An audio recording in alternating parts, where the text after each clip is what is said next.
Fourth dimension of life, रहस्य चौथी dimension का, जहां पूरी सृष्टि है। एक डायमेंशन से दूसरे डायमेंशन, वर्तमान से भूतकाल में, लोक से परलोक। ऐसी ही यात्रा आपने साइंस फिक्शन फिल्मों में देखी होंगी, लेकिन ऐसा हकीकत में हो जाए तो? अगर कहा जाए कि जीवन के बाद एक चौथा आयाम या फोर्थ डायमेंशन भी है, आप शायद चौंक जाए, लेकिन यह एक वास्तविकता है जिसका जिक्र किया है कई साधु संतों ने। हेलो व्हाट्सअप गाइस, मैं हूं Anil. Welcome to my channel Anil fact universe पे आपका स्वागत है।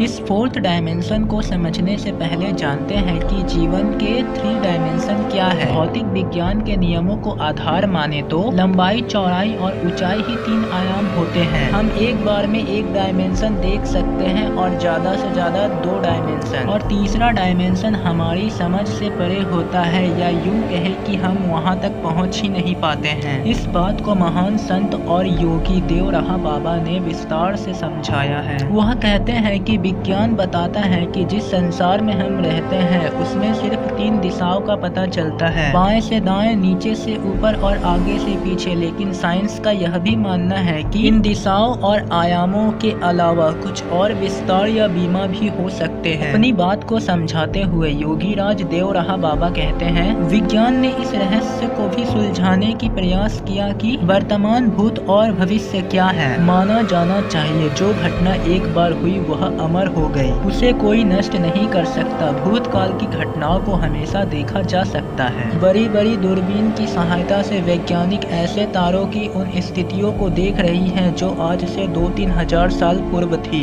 इन किरणों को पृथ्वी तक आने में हजारों साल लग गए। वैज्ञानिकों ने इस बात का प्रमाण भी हासिल कर ली है कि ये तारे नष्ट हो गए हैं। इस बात को आधार मानकर आगे बढ़े तो बेहद हैरान करने वाली बातें सामने आती है। इसका मतलब आज तक का पूरा मानव इतिहास देखा जा सकता है। लेकिन सवाल यह है कि ऐसा कौन सा इंसान है जो भूतकाल को देख ले? जवाब है योगी। एक योगी अपने अंतर मन को मस्तिष्क से अलग करके अचेतन से जोड़ता है और 3 आयाम वाले संसार का मनुष्य 4 आयाम वाले संसार में प्रवेश पा सकता है। विज्ञान का मानना है यदि 4 आयाम वाले कोई संसार है तो उसमें न सिर्फ मानवता का बल्कि पूरे विश्व का इतिहास देखा जा सकता है। अब समझते हैं अध्यात्म के नजरिए से जीवन के 3 आयाम। ये 3 आयाम है मनोजागृत, आत्म जागृत और आध्यात्मिक जागृत। वैदिक विषयों के जानकार मनोज कपूर कहते हैं, मन चंचल होता है, कभी मन उदास है तो कभी प्रसन्न और कभी व्याकुल। मन को नियंत्रित कर लिया तो मनोजागृत हो गई। मनोजागृत के बाद इंसान खुद का विश्लेषण करता है, उसे अपनी पसंद, नापसंद और हर पहलू की जानकारी होती है। दूसरे शब्दों में इसे स्वस्वरूप को जानना कहते हैं। जब कोई व्यक्ति इन 2 आयामों पर पहुंच जाता है तो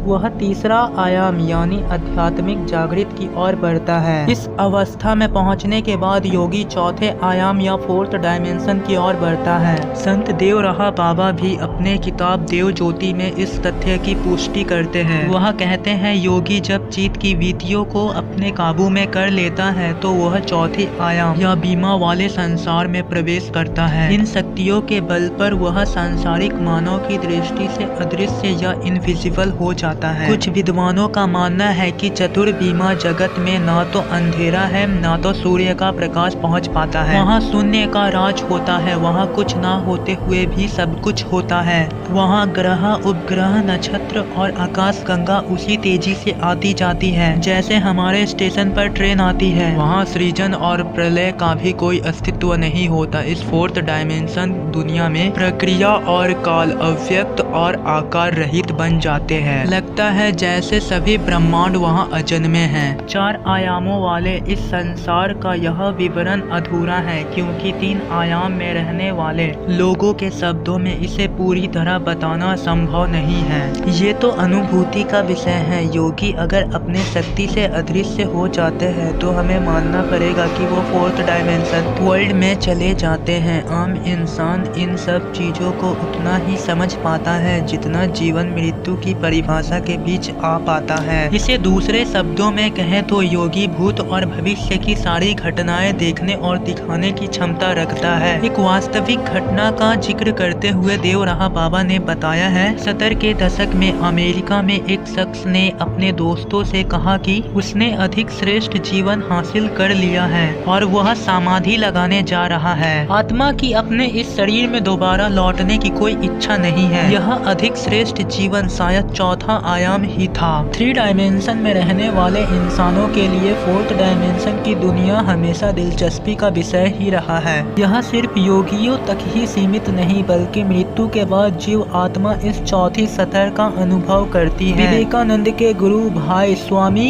अवेदानंद अपनी किताब मृत्यु के पार में लिखते हैं, मृत्यु के बाद जीव आत्मा इस संसार को छोड़कर जिस असुर लोक में जाती है वह चैतन्य लोक एक अन्य सतह पर है। हम 3 डायमेंशन में रहते हैं लेकिन चौथा डायमेंशन भी है जो सांसारिक विषयों और इंद्रियों की समझ के बाहर है। वहाँ पृथ्वी या किसी ग्रह नक्षत्र की गति का कोई अस्तित्व नहीं है। बिना झलक हासिल किए उस सतह की कल्पना भी नहीं की जा सकती। इसे ही 4th डायमेंशन कहते हैं। ऐसे अमेजिंग फैक्ट के लिए आप हमारे चैनल अनिल फैक्ट यूनिवर्स को सब्सक्राइब करो। Thanks for watching.